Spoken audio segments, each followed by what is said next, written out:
All right, past simple versus present perfect. For so many English learners, this feels like this huge, impossible puzzle. But what if I told you the solution wasn't about memorizing a bunch of crazy rules, but about understanding one really simple idea? So let's crack this thing together. You know that feeling when you're just staring at a sentence, trying to figure out if you should say, I did or I have done, and it just feels like a totally random choice? Well, if that's you, trust me, you are not alone. It's one of the biggest points of confusion in the whole language. But here's the good news. There's a really clear logic behind it. We're going to build this thing up from the ground, piece by piece, so you can finally get that feeling of confidence when you use these tenses. And to do that, we've got a little framework I like to call the Pyramid of Understanding. We'll start at the bottom with the super solid simple grammar base. Then we'll move up to the most important part, the finished time rule. From there, we'll see how it all applies to your life experiences, how you can connect the past to the present, and then finally, we'll peek at a couple of special cases. Sound good? Let's get started.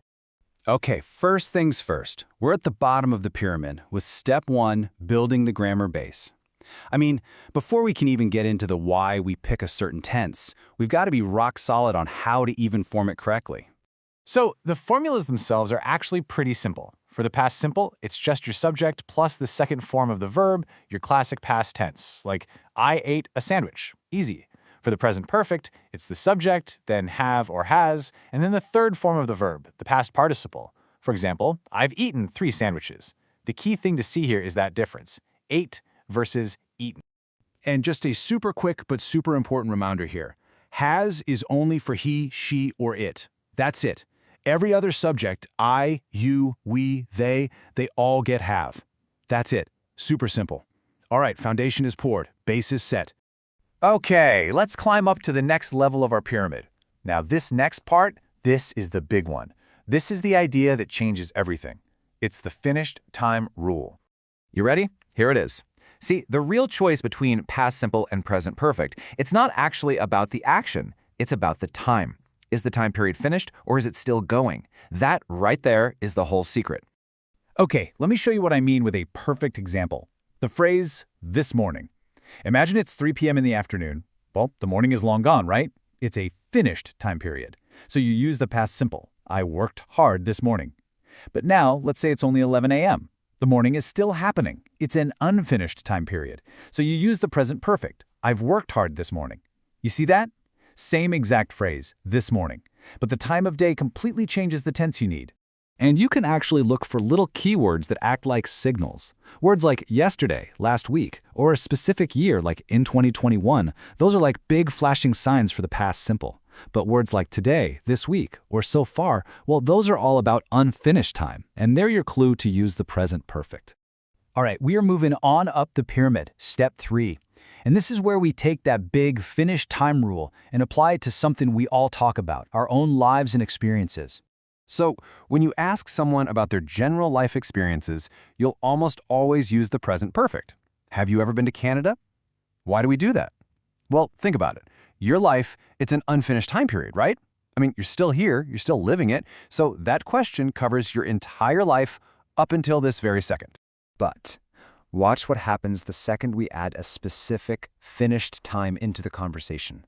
If the answer is, yes, I went there 2 years ago, boom, the tense immediately flips to the past simple. Why? Because 2 years ago is a done, completed point in the past. The general question about your life turns into a specific story from your past. And this next example shows just how much context matters. If you say, I knew Lynn for 1 year, that implies the connection is totally over. But if you say, I've known Lynn for 1 year, that means you still know her right now. It's incredible, right? The tense you pick completely changes the story you're telling. And that right there leads us perfectly to the very peak of our pyramid, connecting a past action to a result in the present. This is where we see one of the coolest and most powerful uses of the present perfect. Okay, so picture this. You say, I've sprained my ankle. Wait a minute. The sprain happened in the past, right? Could have been yesterday, could have been an hour ago. So why are we using the present perfect to talk about it now? Well, because of this. That past action has a direct result, a consequence that is affecting you right now. The sprained ankle isn't just some random fact from the past, it's the reason you can't go skiing today. The present perfect is like a bridge that connects what happened then to what's happening now. Okay, we have made it to the top. So, before we wrap this all up, let's just quickly look at a few special cases and put all the pieces together. This is where it all clicks into place. You're going to see two words pop up all the time with the present perfect, for and since. And they both deal with time, but they do it a little differently.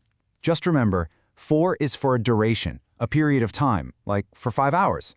Since is for a starting point, like since this morning. Both of them show that something started in the past and is still continuing right now. Oh, and here's a quick little tip, something to keep in your back pocket. You'll often hear in American English, people will use the past simple where you might expect the present perfect. An American is very likely to say, I already ordered coffee, while the British speaker might say, I've already ordered. It's not wrong, it's just a common regional thing to be aware of. All right, time to bring it all home. Think of this table as your ultimate cheat sheet. Grammar-wise, you've got verb 2 versus have plus verb 3. Time-wise, this is the big one, it's finished versus unfinished. For a life story, look at this. My grandma went means she's no longer alive. She has been means she is still alive. And finally, that connection to now. Past simple is just a fact from the past. Present perfect links that past fact to a result happening right now. Okay, so I have one last little challenge for you right now. I want you to think about your day so far. What have you done today? And then think, what did you do yesterday? See what's happening there? The answers to those questions use everything we just went over. You've got the tools. You can tell your story perfectly.